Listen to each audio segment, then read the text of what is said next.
ठंड में एक रजाई में सोने वाला गांव। हल्का हल्का सर्द मौसम है। रिया के घर के आंगन में हल्की सजावट हो रही थी और उसके आज हल्दी की रस्म चल रही थी। तभी दो पड़ोसन उसके घर आती हैं।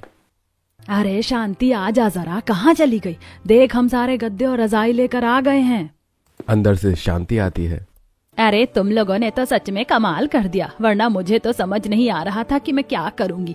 मेरी तो आधे से ज्यादा समस्या ही हल कर दी तुमने। सर्दी में इतने कपड़े थे, अब सारे मेहमान आराम से अच्छे से सो पाएंगे।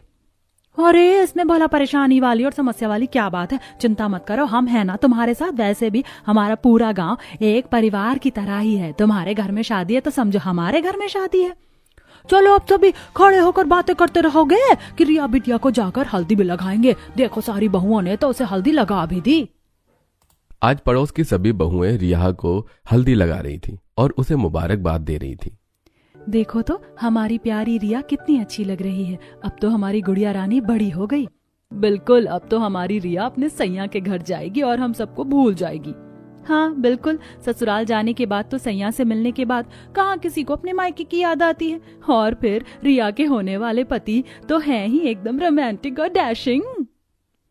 सभी रिया को छेड़ रहे थे, जिसके बाद रिया को शर्म आती है और वो शर्माते हुए कहती है, अरे भाभी, आप सभी बस कीजिए। क्या आप हर बात पर मुझे छेड़ती ही रहती हैं? अरे आप लोगों की बराबरी कोई नहीं कर सकता। ऐसा भी कभी हो सकता है भला कि मैं अपने ससुराल वालों के आगे आप सबको भूल जाऊं? इतना प्यारा गांव कहीं नहीं होगा और इतने प्यारे गांव वाले भी कहीं नहीं होंगे। उसके बाद सभी डांस करते हैं और हंसी खुशी शादी के फंक्शन को सेलिब्रेट करते हैं। शादी भले ही एक परिवार में थी, लेकिन उस शादी में पूरा गांव इकट्ठा था। सभी गांव वाले शादी की तैयारी में अच्छे से लगे हुए थे। शांति के घर में बहुत से मेहमान आए थे और बाहर आंगन में भी तिरपाल लगाकर सभी के लिए गद्दे बिछा दिए गए थे और सब मेहमान वहां सो रहे थे घर के अंदर। ओह मम्मी जी, आज तो बहुत ही ज्यादा कड़ाके की ठंड है। शुक्र है आंटी ने हमें गद्दे और हीटर दे दिए, जिसकी वजह से मेहमानों को सोने में परेशानी नहीं हो रही। हाँ, यहाँ घर के अंदर कमरे में ही हमें इतनी ठंड लग रही है, लेकिन बाहर सभी को अच्छे से रजाई और सब मिल गया है, तो अब परेशानी होने वाली बात नहीं है। अच्छे से बस ये शादी भी जल्दी निपट जाए। शादी का दिन आता है और गांव की एक छोटी सी वाटिका में ही शादी होनी थी, जहां पर बारात आती है। आस पड़ोस के सभी लोग शादी की अच्छी से तैयारी कर रहे थे। क्यों पायल, सब ठीक से हो गया ना? कुछ कमी तो नहीं रह गई? नहीं पलक, सब कुछ बहुत अच्छे से हो गया और ये इन सब चीजों का श्रेय आप सभी को जाता है। तुम सभी ने मिलकर रिया को इतनी सुंदर तरीके से तैयार किया है, वो दुल्हन के जोड़े में एकदम परी लग रही है। अरे ये तो हमारा फर्ज था, रिया हमारी भी तो छोटी बहन जैसी है। वहीं दूसरी तरफ सभी गांव वालों ने रिया की शादी के लिए ससुराल ले जाने के लिए अलग अलग तरह का सामान दिया था। विमला, सरला, शीला और सुनीता, ये सब क्या चल रहा है? तुम सबको इतना सामान लाने की क्या जरूरत थी? डबल बेड, वॉशिंग मशीन, अलमारी, इतने सारे कपड़े। रिया के ससुराल वालों ने दहेज लेने से पूरी तरह मना कर दिया था। हाय और अब्बा, तुम इसको दहेज का नाम कैसे दे सकते हो? हमने रिया बिटिया को कोई दहेज नहीं दिया। एक परिवार वाले जब अपनी बेटी को बड़े प्यार से उसके लिए सामान देते हैं तो बस ये उसके लिए एक छोटा सा तोहफा ही है। हाँ बिल्कुल, रिया भी हमारी बेटी ही है, इसीलिए तुम्हें इतना सब सोचने की जरूरत नहीं है। लेकिन मैं इतना सारा सामान नहीं ले सकती। ओहो, ये तो तुम सीधे हाथ पैर मान जाओ, वरना देख लेना, हमसे बुरा कोई नहीं होगा। मेरी बेटी की शादी में भी तो तुमने कितना कुछ किया था। ये तो हम सभी गांव वालों का आपस में प्रेम है, इसीलिए चलो शादी पर ध्यान देते हैं, इन सब बातों को छोड़ते हैं। इस तरह धूमधाम से रिया की शादी हो जाती है और वो अपने ससुराल विदा हो जाती है। अगले दिन सुबह पायल और नेहा दोनों मिलकर अपनी एक पड़ोसन सविता के पास गर्मा गर्म खाना लेकर जाती है। सविता एक बहुत ही बूढ़ी महिला है जो अपनी झोपड़ी में अकेले रहती है। अरे मेरी दोनों बच्ची तुम आ गई? जी बिल्कुल अम्मा, हमें तो आना ही था, हम भला आपको अकेला कैसे छोड़ सकते हैं। हाँ अम्मा, आज तो बहुत सर्दी हो रही है और आपके घर में भी कुछ ज्यादा ही सर्दी है। आप कहें तो हम आपके लिए आग जला दें? जला दो बिटिया, वैसे भी इन बूढ़ी हड्डियों में इतनी जान नहीं है। नेहा चूल्हे पर आग जलाती है। वहीं दूसरी तरफ पायल थाली में दोनों का लाया हुआ खाना परोस कर सविता को देती है। देखो अम्मा, हम आपके लिए पसंदीदा खीर भी लेकर आए हैं आपकी, आपको खाकर बहुत अच्छा लगेगा। मुझे तो खीर बहुत ही ज्यादा पसंद है और मैं भी आपके लिए गाजर का हलवा लेकर आई हूँ। अरे वाह, तुम दोनों ने तो कमाल कर दिया। ये दोनों तो मुझे कुछ ज्यादा ही पसंद है। चलो अब जल्दी से मुझे खाना दे दो, बड़ी जोर की भूख लगी है। उसके बाद सविता बड़े मजे से खाना शुरू करती है। वहीं घर में चूल्हे में आग भी जला दी थी, जिसकी वजह से अब थोड़ी राहत मिल रही थी।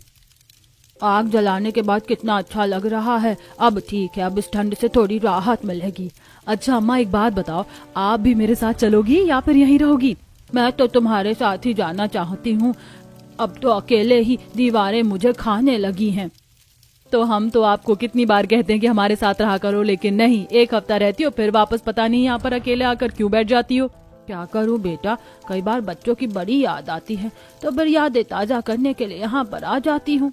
आपको पता है ना, आपके बेटे बहू तो विदेश में जाकर रह रहे, अभी आसानी से घर नहीं लौटेंगे, उन्हें आने में कुछ समय लगेगा। उन्होंने कहा है वहाँ पर एक बार सब सही हो जाए तो आपको ले जाएंगे, इसीलिए इतनी चिंता मत करो। रोज फोन पर खैर खबर तो मिलती ही रहती है और यहाँ पर हम सब है ना आपका ध्यान रखने के लिए, तो इतना उदास होने की क्या जरूरत है। हाँ, अब से आप कभी भी उदास नहीं होंगी और हमारे साथ ही रहेंगी, ठीक है? अच्छा ठीक है। गांव की जितनी भी बहुओं को देखो, हर कोई मेरी क्लास लेने के लिए यहाँ पर आ जाता है। चलो बाबा, तुम्हारी बात ही मान लेती हूँ आज। इतना कहकर सविता उठकर वहां से जाने लगती है, जिस पर नेहा और पायल दोनों हंसते हुए कहती हैं, मुझे पता है अम्मा यहाँ जरूर आएंगी दोबारा, अभी तो बस ऐसे ही बोल रही हैं। क्या करे, परिवार की यादें तो कभी भी किसी को भी सता देती हैं। पायल सविता को अपने घर पर लेकर आ जाती है, जहां पर शांति और सविता दोनों मिलकर गप्पे लड़ा रही थी। बहू एक काम कर, जरा कमरे में तसले में आग जलाकर रख दे, जरा राहत मिलेगी। जी ठीक है मम्मी जी। वहीं दूसरी तरफ गांव का एक व्यक्ति, जिसे इस बार फसल में कुछ ज्यादा ही घाटा हो गया था, काफी परेशान था। तब गांव के सभी व्यक्ति अपनी बैठक में बैठे थे। क्या बात है सुरेश, तुम कुछ ज्यादा ही परेशान नजर आ रहे हो। मेरी सारी फसल खराब हो गई, पता नहीं क्या हुआ, इस बार मेरी फसल ठीक से उग नहीं पाई। अरे समझ नहीं आ रहा कि इस बार क्या करूंगा मैं। अरे यार, बस इतनी सी बात है, इतनी सी बात पर तू इतना ज्यादा परेशान हो रहा है।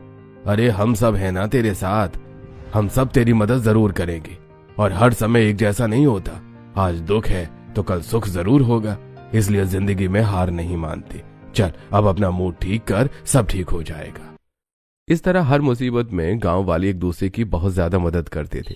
अब उसे रात पूरा गांव बहुत ही अच्छे से अपने अपने घरों में काम करके शांति से चैन की नींद सो रहा था। लेकिन कुछ ऐसा हुआ जो गांव वालों ने कभी नहीं सोचा था कि उनके साथ ऐसा होगा। पूरे गांव में सन्नाटा पसरा हुआ था। काली अंधियारी रात थी, सर्द मौसम में ठंडी ठंडी हवाएं चल रही थी। अचानक से एक जोरदार झटका आता है जो पूरे गांव को एक साथ हिला देता है। अरे उठो सब उठो, भूकंप आ रहा है। क्या कहा? सच में ये भूकंप ही आ रहा है? वहीं दूसरे घर में, बच्चों बहू सब जल्दी से उठ जाओ और घर के बाहर चलो, भूकंप आ रहा है। गांव में भूकंप आ गया था, जिसकी वजह से हर कोई अपने घरों से बाहर निकलकर अपने अपने घर के आंगन में आ गया था। सभी अपने घर के आंगन में खड़े होकर देख रहे थे कि उनके घर बहुत ही तेजी से हिल रहे थे। भूकंप की तेजी बढ़ रही थी, इसीलिए सभी बाहर गली में आ जाते हैं और सभी अड़ोसी पड़ोसी एक साथ इकट्ठा हो जाते हैं। हे भगवान, ये क्या हो रहा है? इतनी तेज अब भूकंप तो मैंने आज से पहले अपनी जिंदगी में कभी नहीं देखा। देखो तो सब कुछ कैसे बुरी तरह झूल रहा है। कोई बात नहीं काकी, आप परेशान मत होइए, पीछे हो जाइए, अपना ध्यान रखें सभी लोग। ये सब देख रहे थे और उनकी नजरों के सामने एक एक करके उनके घर ढह रहे थे। कुछ सेकंड्स का यह भूकंप पूरे गांव के लिए तबाही ले आता है। अब भूकंप की वजह से जितने भी पुराने और झोपड़पट्टी वाले घर थे वो सारे 2 मिनट में ढहकर तबाह हो जाते हैं। अपनी नजरों के सामने अपने पूरे घर को बर्बाद होते हुए देखकर सभी बहुत दुखी हो जाते हैं। हर जगह सिर्फ मलबा ही मलबा नजर आ रहा था। हे भगवान, ये क्या हो गया? ऐसी खतरनाक आपदा हमारे गांव को बुरी नजर लगाकर चली गई। देखो तो जरा हमारा घर कैसे तहस नहस हो गया है। हाँ सच में, हम तो कुछ ही देर में बेघर हो गए। अच्छा खासा हम सर्दी के मौसम में चार दीवारी और अपनी छत के अंदर सो रहे थे, लेकिन अचानक ही ये सब हो गया। आप सभी खुद को संभालिए, अगर हम इस तरह हार मान लेंगे तो फिर हमें कुछ सोचने का समय नहीं मिलेगा। हम सभी के ही घर बर्बाद हो गए हैं। हम सभी को इस समय एकजुट रहकर इस समस्या का हल निकालना होगा। भूकंप इतना तेज था कि गांव में सिर्फ पक्के लेंटर के मकान ही थे जो बिल्कुल यूं के यूं ही सलामत थे और उन्हें कुछ भी नुकसान नहीं पहुंचा था। जब सारा मामला शांत हो जाता है तब थोड़ी दूरी से सरपंच और उसकी पत्नी भी वहां पर आ जाते हैं। अरे भैया, सब क्या हो गया? आप सभी के घर तो बिल्कुल बुरी तरह से बर्बाद हो गए। अरे अचानक से यह भूकंप आकर कितनी बड़ी मुसीबत ले आया हमारे गांव के ऊपर। वही तो सरपंच जी, हमें तो कुछ समझ में नहीं आ रहा कि ऐसी हालत में हमें क्या करना चाहिए। अरे ऐसे में हम सब अब क्या करेंगे? हम तो 2 मिनट के अंदर ही बेघर हो गए, और अगर हमारे ऊपर छत ही नहीं होगी तो हम कुछ नहीं कर सकते। ना तो हम चैन से बैठ पाएंगे और ना ही हम कुछ कर पाएंगे। अब क्या करें, हमें दर बदर गलियों में भटकना होगा। घर तबाह हुआ है। अब 1-2 दिन में तो ये बनने से रहा। कितनी मुश्किलों से पैसा जोड़कर घर बनाया था। यहाँ कोई हलवा नहीं है कि कभी तैयार हो जाए। सच में यह कोई हलवा नहीं है कि कभी भी तैयार हो जाए। सच में बहुत बड़ी मुसीबत आन पड़ी है हमारे ऊपर। घर की महिलाएं और मर्द इस बात से बहुत ज्यादा परेशान थे। पता नहीं आगे क्या होगा। सभी की बातें सुनकर और सभी को परेशान देखकर सरपंच सभी से कहते हैं, देखिए, इस तरह सर्दी के मौसम में महिलाओं और बच्चों का बाहर रुकना तो बिल्कुल भी ठीक नहीं है। मेरा घर काफी बड़ा है, वहां पर कमरों में महिलाएं और बच्चे तो आज की रात बिता सकते हैं। बाकी बाहर में सभी आदमी रह सकते हैं। बाकी हम सब इन सब चीजों के बारे में कल सुबह सोचेंगे कि क्या करना है। हाँ, अभी आप सब यहाँ से चलिए, हम सुबह सोचेंगे क्या करना है। अब महिलाएं और बच्चे तो सरपंच के घर के अंदर सो जाते हैं, लेकिन वहीं जितने भी आदमी थे उनके लिए बाहर आंगन में गद्दे लगाकर उन्हें कुछ रजाई दे दी जाती है, जिस पर वो सो जाते हैं। लेकिन सभी को इस तरह नींद नहीं आती। कभी कोई रजाई अपनी तरफ खींच रहा था तो कभी कोई। इन्होंने तो सारी रजाई खींच ली, अब मुझे ठंड लग रही है, अब मैं कैसे सो पाऊंगा। इस तरह जैसे तैसे परेशान होकर सभी अपनी रात काट लेते हैं। अगले दिन सुबह बैठक होती है जहां पर सरपंच एक आइडिया देता है। देखिए, मैंने सुबह आप सभी के घर की जांच की है। पूरा मलबा गिर गया है और सारा सामान भी बर्बाद हो गया है। मैं जानता हूं आप सभी को बहुत भारी नुकसान हुआ है, लेकिन आप सब अब चिंता मत कीजिए। हम आपके लिए कुछ जरूर करेंगे। सबसे पहले तो हम आपके रहने का इंतजाम करेंगे, उसके बाद हम सभी का घर बनाने की कोशिश करेंगे। हाँ, बिल्कुल, किसी को भी बजट की चिंता करने की जरूरत नहीं है। मैं भी आप सभी की पूरी मदद करूंगा। जी बिल्कुल, आप तो जानते ही हैं कि इनकी कितनी सारी फैक्ट्री है और ये हमारी सिर्फ पैसों में नहीं बहुत सी चीजों में भी मदद कर सकते हैं। इसलिए सभी गांव वाले, आप भूले नहीं कि हम सब एक परिवार हैं और हमने आज तक कभी भी किसी को किसी मुसीबत में अकेला नहीं छोड़ा है। इसीलिए किसी को भी घबराने की जरूरत नहीं है। इस मुसीबत का सामना भी हम सब मिलजुल कर कर लेंगे। शुक्रिया सरपंच जी, आपने हमारी परेशानी को समझा और हम सबको इस मुसीबत के समय में आप हौसला दे रहे हैं। ये बहुत बड़ी बात है। इसके बाद गांव में एक बहुत बड़ी चौपाल थी जहां पर चारों तरफ पिलर से और वो ओपन थी। वो बहुत बड़ा हॉल था जिसे गांव में बैठक के लिए या किसी भी फंक्शन या शादी के प्रोग्राम के लिए इस्तेमाल किया जाता था। वो स्पेशल गांव वालों के लिए ही बनी हुई थी, जो अक्सर किसी भी गांव में होती है। अब सभी गांव वाले वहां पर चले जाते हैं। देखिए, हम आज यहाँ पर बहुत सारे गद्दे लगाकर सभी के रहने का इंतजाम करवा देते हैं। सीधे हाथ की तरफ जो हॉल है वहां पर सभी लेडीज और बच्चों का रहने का होगा और उल्टे हाथ की तरफ सभी आदमी सोएंगे। आज से अच्छे से इसे तैयार कर देंगे और तब तक आप सब मेरे घर चलिए, सबके लिए खाना बन गया होगा। अब सभी गांव वाले सरपंच के घर जाते हैं जहां पर उसके घर के आंगन में बहुत बड़ा सा टेंट लगा हुआ था। मेज पर सभी गांव वालों के लिए खाना सजा रखा था। गांव में जितने भी अमीर व्यक्ति थे जिनका घर पक्के मजबूत लेंटर के बने होने की वजह से उन्हें कोई नुकसान नहीं हुआ था, वो सभी मिलकर परेशान गांव वालों की मदद करने के लिए आगे आते हैं। आप सब आराम से पेट भरकर खाना खा लीजिए। आप में से किसी को भी किसी भी चीज की जरूरत हो तो आप बेझिझक होकर हमें बता सकती हैं। अभी तो हम सबको बहुत भूख लग रही है और आपने हमारे लिए खाना बनाया, साथ में सरपंच जी हमारे सोने का इंतजाम कर रहे हैं। फिलहाल तो यही बहुत है। बस दुख तो इस बात का है कि हमारा प्यारा घर अब नहीं रहा। हाँ बिल्कुल, हम अपना घर दोबारा कैसे बनाएंगे, उसमें बहुत समय लग जाएगा। कल रात तक सब बिल्कुल ठीक था और आज अचानक से देखो कितनी बड़ी मुसीबत आ गई। अपनी नजरों के सामने अपने घर को ऐसे तबाह होता देखकर मुझे बहुत दुख हो रहा है। मुझे भी। मैं तो चाहती हूँ कि बस जल्दी से हमारा घर बिल्कुल ठीक हो जाए। सभी बहुत दुखी थे और उन सभी को सांत्वना देते हुए प्रीति कहती है, आप इस तरह निराश मत होइए और हार मत मानिए। हम पूरा गांव एक साथ हैं और इस मुसीबत का हल जरूर निकालेंगे। सभी एक दूसरे की इस मुसीबत की घड़ी में हौसला दे रहे थे। अब सभी खाना तो खा लेते हैं और पूरा दिन सोच विचार करने के बाद जब रात को सब बहुत ज्यादा थक जाते हैं तो अपने अपने पार्टीशन में लेडीज और जेंट्स सोने चले जाते हैं। अब सभी को गद्दों पर सोने के लिए जो जगह मिल जाती है, लेकिन किसी को भी ठीक से रजाई नहीं मिल पाती। नींद में कोई भी एक दूसरे की रजाई खींच लेता था या कभी कोई नींद में अपने हाथ या पैर से सामने वाली की रजाई को हटा देता था। हे भगवान, कहाँ फंस गया हूँ। मैं कल भी पूरी रात में इस तरह से ठंड में कांप रहा था। अब आज रात में मुझे लग रहा है कि ठंड के बारे मेरी बर्फ जम जाएगी। सोने के लिए एक रजाई तक नसीब नहीं हो रही है। कैसे दिन देखने पड़ रहे हैं। अब अगले दिन सुबह फिर से बैठक होती है। गांव के सभी सदस्य वहां पर मौजूद होते हैं। तब सभी अपनी समस्या बताते हैं। देखिए, क्या हम जिस तरह कर रहे हैं वो सब ठीक है? कल रात किसी को परेशानी तो नहीं हुई ना? सरपंच जी, फिलहाल तो बाकी सब बिल्कुल ठीक है, लेकिन रात को हमें सोने में बहुत परेशानी होती है। एक तो इतनी ज्यादा ठंड होती है, ऊपर से जब हम सोते हैं तो रजाई ओढ़कर, लेकिन नींद में रजाई पता नहीं कहाँ गायब हो जाती है। कभी कोई हमारी रजाई छीन लेता है तो कभी कोई। बिल्कुल सही कहा, हमारे साथ भी बिल्कुल ऐसा ही हो रहा। इस तरह रजाई में सोना हमारे लिए बहुत मुश्किल हो रहा है। पूरी रात ठंड से कांप रही थी मैं तो। बिल्कुल, मैं भी पूरी रात बस करवट बदलती रह गई। ना तो मुझे रजाई मिली और ना ही चैन की कोई नींद। अगर ऐसे ही चला तो कोई भी रात को ठीक से सो नहीं पाएगा। इसका तो हमें कोई ना कोई हल जरूर निकालना होगा, क्योंकि अगर हम रात को ठीक से नहीं सोएंगे तो इतनी भारी सर्दी में सभी की तबीयत भी खराब हो जाएगी और फिर हम अगले दिन सुबह ठीक से काम भी नहीं कर पाएंगे। कुछ तो सोचना होगा। सभी बहुत देर तक सोच विचार करते हैं। तब उन्हें एक तरकीब सूझती है।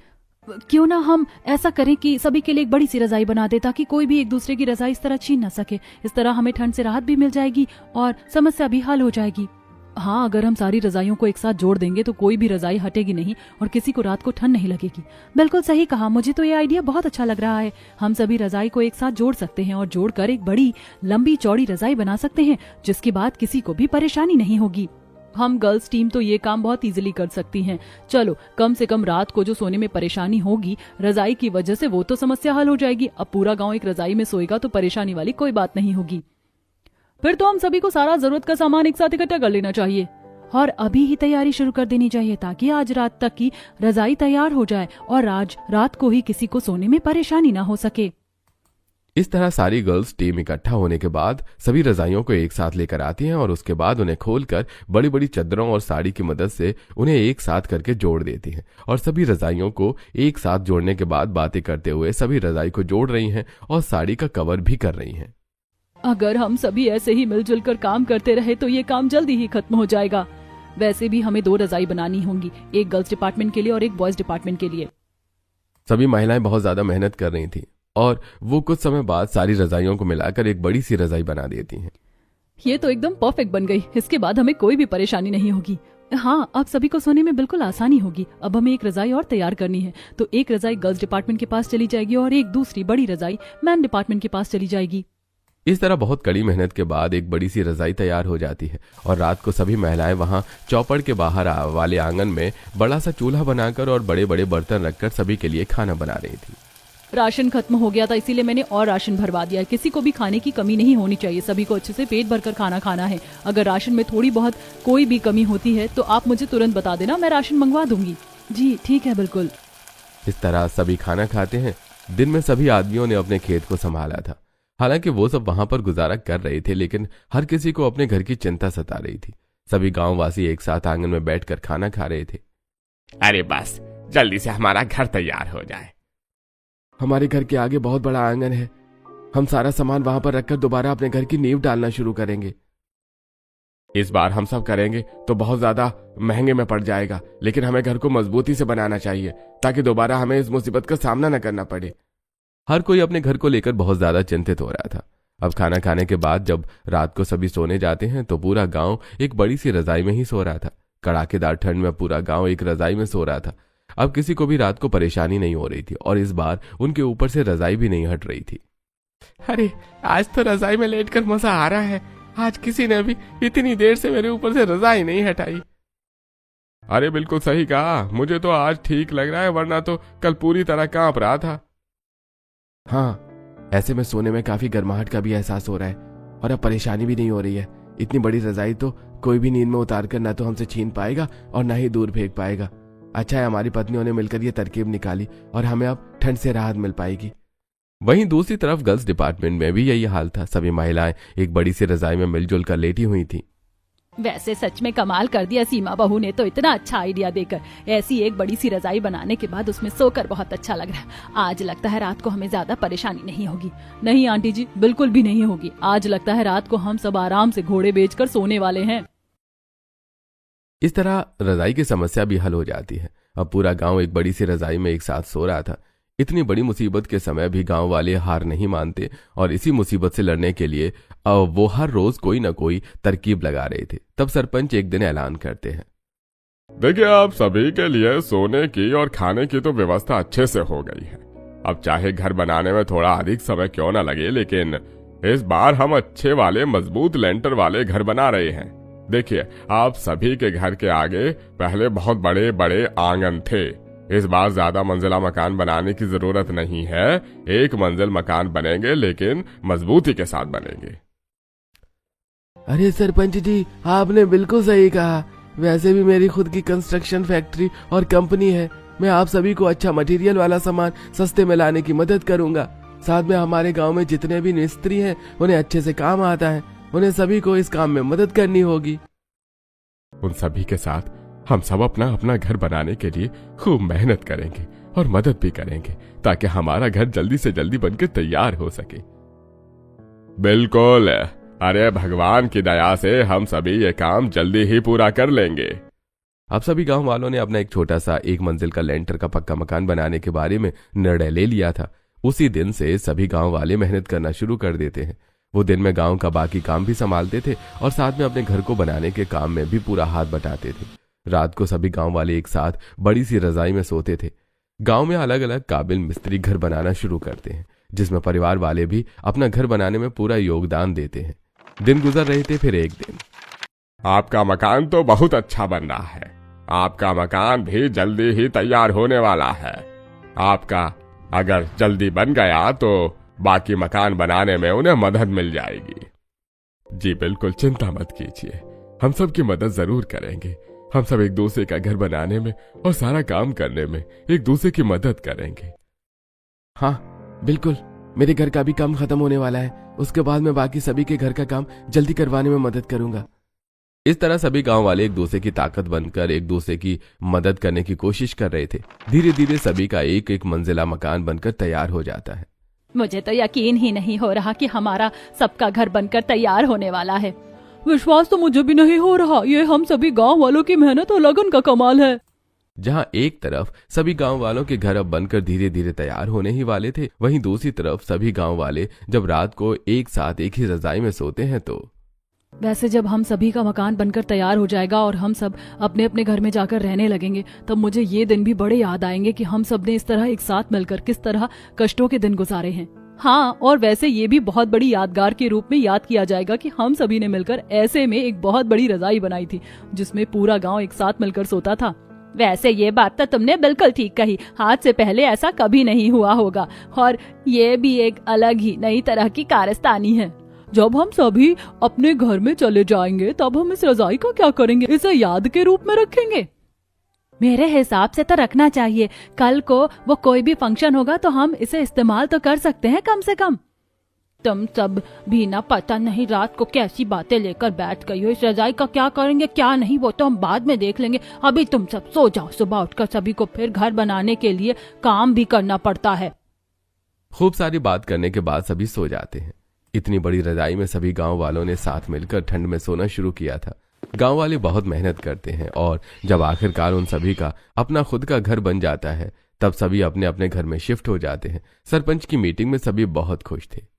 तो सभी गांव वालों, आखिरकार वो दिन आ गया है जब आप सभी की मेहनत रंग ले आई। एक बार फिर से हम सभी गांव वालों ने मिलकर यह साबित कर दिया है कि इस गांव में प्रेम और एकता सबसे ज्यादा है। हमारे गांव में चाहे कितनी बड़ी मुसीबत क्यों ना आ जाए, लेकिन वो मुसीबत हम सभी का हौसला नहीं तोड़ सकती। इससे यह साबित होता है कि अगर हम सब मिलजुल कर काम करेंगे तो हम किसी भी मुसीबत का सामना कर सकते हैं। इसी बात की खुशी में आज हम सभी रात को गांव वाले जश्न करेंगे। इस तरह सभी गांव वाले बहुत खुश हो रहे थे और उन्होंने मुसीबत के समय में एक बड़ी सी रजाई में सोकर अपने दिन गुजारे। लेकिन कुछ समय बाद जब सब ठीक हो गया तब सभी अपने अपने घरों में शिफ्ट हो गए और फिर आगे उन्होंने खुशहाल जीवन व्यतीत किया।